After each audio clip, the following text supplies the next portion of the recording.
ഇന്ന് ഞാൻ വന്നിരിക്കുന്നത് നാടൻ പഴംപൊരിയുടെ റെസിപ്പി ആയിട്ടാണ്. ചായക്കടയിൽ കിട്ടുന്ന അതേ ടേസ്റ്റ് തന്നെയാണ് ഈ പഴംപൊരിക്കും. അപ്പം നമുക്ക് ഇതെങ്ങനെ ചെയ്യണമെന്ന് ഉണ്ടാക്കുന്നതെന്ന് വീഡിയോയിലേക്ക് നോക്കാം. എൻ്റെ ആദ്യത്തെ വീഡിയോ ആണിത്. വീഡിയോയിലേക്ക് പോകുന്നതിന് മുമ്പായിട്ട് എൻ്റെ ചാനൽ സബ്സ്ക്രൈബ് ചെയ്യണം. ഓക്കെ, അതോടൊപ്പം തൊട്ടടുത്തുള്ള ബെല്ലൈക്കൻ കൂടി പ്രസ് ചെയ്ത് ഓൾ എന്ന ഓപ്ഷനിൽ ക്ലിക്ക് ചെയ്യുക. എന്നാലേ ഞാൻ ഇടുന്ന പുതിയ വീഡിയോയുടെ നോട്ടിഫിക്കേഷൻ കിട്ടുകയുള്ളൂ. പിന്നെ ഞാൻ ഒരു കാര്യം എടുത്ത് പറയുകയാണ്, ഇന്നത്തെ എൻ്റെ ആദ്യത്തെ വീഡിയോ ആണെന്ന് ഞാൻ പറഞ്ഞല്ലോ. എന്തെങ്കിലും മിസ്റ്റേക്ക് ഉണ്ടെങ്കിൽ എന്നോട് ക്ഷമിക്കണം. ഓക്കെ,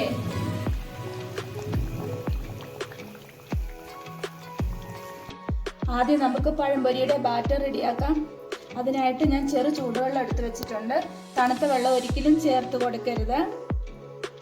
അപ്പോൾ ഒരു ഗ്ലാസ് ചെറു ചൂടുവെള്ളം ഒഴിച്ചു കൊടുത്തു. അതിലേക്കായിട്ട് ഇഡ്ഡലി മാവിൻ്റെ പുളിമാവ് ഒരു 3 ടേബിൾ സ്പൂൺ ചേർത്ത് കൊടുക്കണം.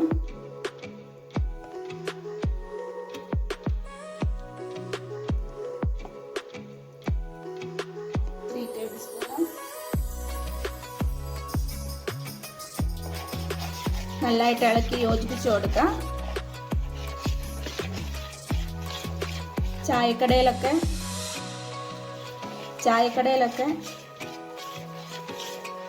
നല്ല സോഫ്റ്റ് ആയിട്ട് വരാനായിട്ട് അവർ പുളിമാവൊക്കെയാണ് യൂസ് ചെയ്യുന്നത്.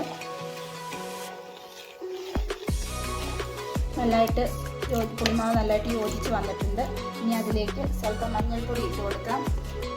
മഞ്ഞൾപ്പൊടി ഇട്ട് കൊടുക്കുന്നതുകൊണ്ട് ആളുകൾക്കെല്ലാം ഒരു ധാരണയുണ്ട്, പഴംപൊരി ഉണ്ടാക്കി കഴിഞ്ഞ് കഴിയുമ്പോൾ അതിന് ടേസ്റ്റിന് വ്യത്യാസം വരുമോയെന്ന്. അങ്ങനെയുള്ള യാതൊരു വക പ്രശ്നങ്ങളോ ഇല്ല. ഞാൻ എപ്പോൾ ചേർത്താലും മഞ്ഞൾപ്പൊടി ഇട്ടാണ് ഉണ്ടാക്കാറ്. ഫുഡ് കളറൊന്നും ഞാൻ യൂസ് ചെയ്യാറില്ല. വെറുതെ ആർട്ടിഫിഷ്യലായിട്ട് നമ്മൾ അതും ഇതും എല്ലാം ചേർത്ത് നമ്മുടെ ശരീരം കേടാക്കേണ്ട ആവശ്യമില്ലല്ലോ.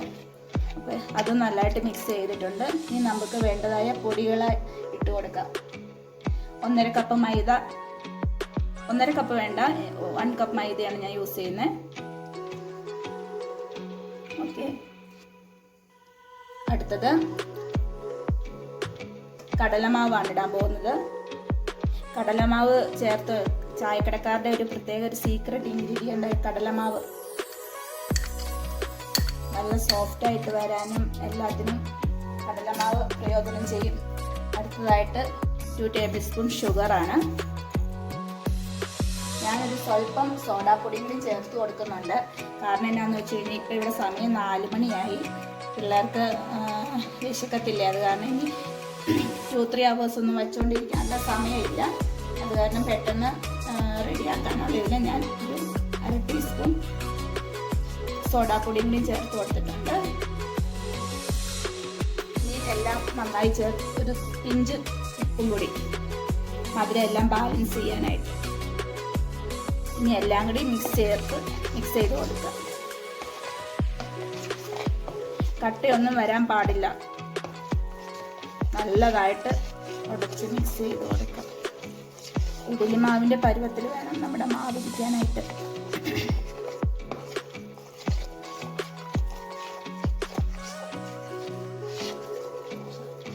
തണുത്ത വെള്ളം ഒഴിക്കരുത് കേട്ടോ. ചെറു ചൂടുവെള്ളം ഒഴിച്ച് മാത്രമേ മിക്സ് ചെയ്യാവുള്ളൂ. എനിക്കിപ്പോൾ ആ 1 ഗ്ലാസ് വെള്ളം ഒഴിച്ചത് മതിയാകും ഈ മാവ് മിക്സ് ചെയ്യാനായിട്ട്.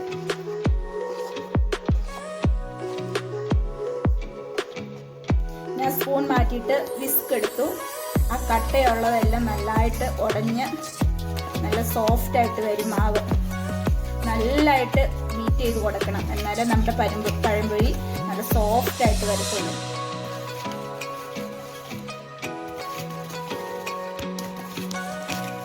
ഇത് 2-3 hours ഒന്നും വെക്കണ്ടല്ലോ. സോഡാപ്പൊടി ചേർത്തുകൊണ്ട് ഒരു 10 to 20 മിനിറ്റ്സ് റെസ്റ്റ് ചെയ്യാൻ വെക്കണം.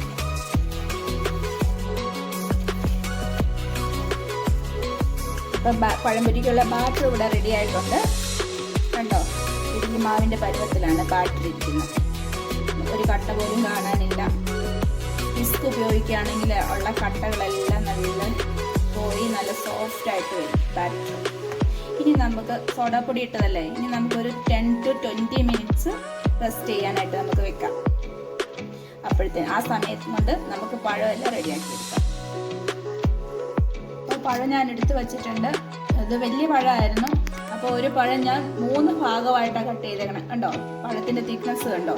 ഇതുപോലെ ഒരു പഴം 3 പീസായിട്ടാണ് കട്ട് ചെയ്തെടുത്തേക്കുന്നത്. പാൻ അടുപ്പിൽ വെച്ചിട്ടുണ്ട്. നമുക്ക് എണ്ണ ഒഴിച്ച് കൊടുക്കാം.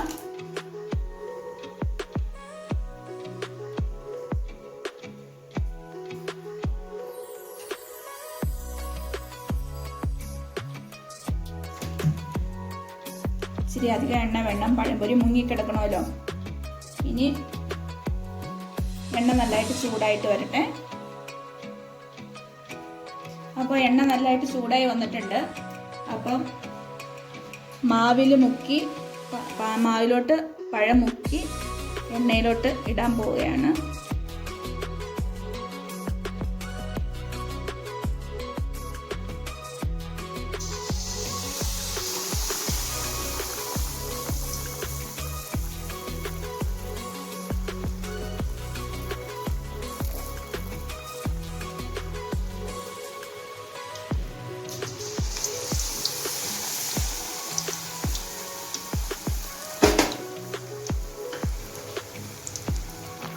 മറിച്ചിട്ട് കൊടുക്കുകയാണ്.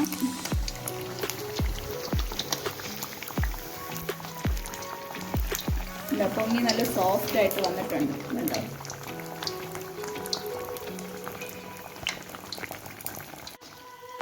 അപ്പോൾ ഫ്രണ്ട്സ് നോക്കിക്കേ, പഴംപൊരി നല്ല പാകമായി വന്നു.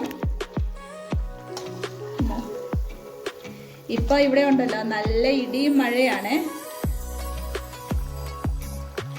അപ്പം ചൂട് ചായയും പഴംപൊരിയും കഴിക്കാൻ എന്തൊരു ടേസ്റ്റ് ആയിരിക്കും അല്ലേ? അപ്പൊ ഞാനത് വാങ്ങുവാണേ. ഇതുപോലെ ടിഷ്യൂ പേപ്പറോ അല്ലെങ്കിൽ എന്തെങ്കിലും നല്ല കോട്ടൺ തുണി, നല്ല പുതിയൊരു കോട്ടൺ തുണിയുടെ പീസോ എന്തെങ്കിലും വെച്ച് കൊടുത്തിട്ട് അതിൻ്റെ മേളിലേക്ക് പഴംപൊരി ഇടുവാണെങ്കിൽ ആ എണ്ണയെല്ലാം തുണിയിലോട്ട് ടിഷ്യൂ പേപ്പറിലോട്ട് അങ്ങ് വലിഞ്ഞോളൂ. ഇനി നമുക്ക് അടുത്ത് ഇട്ട് കൊടുക്കാം.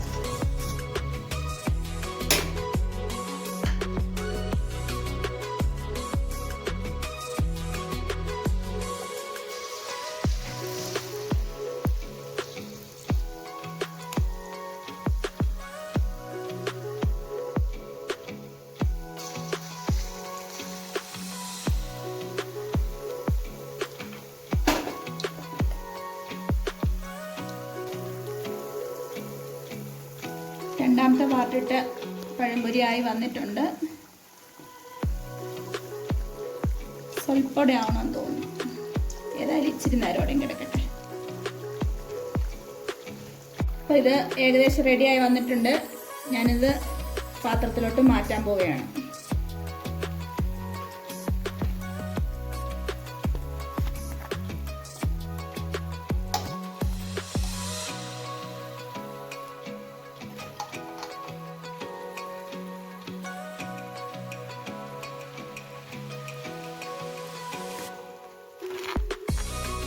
നമ്മുടെ പഴംപൊരി റെഡിയായി.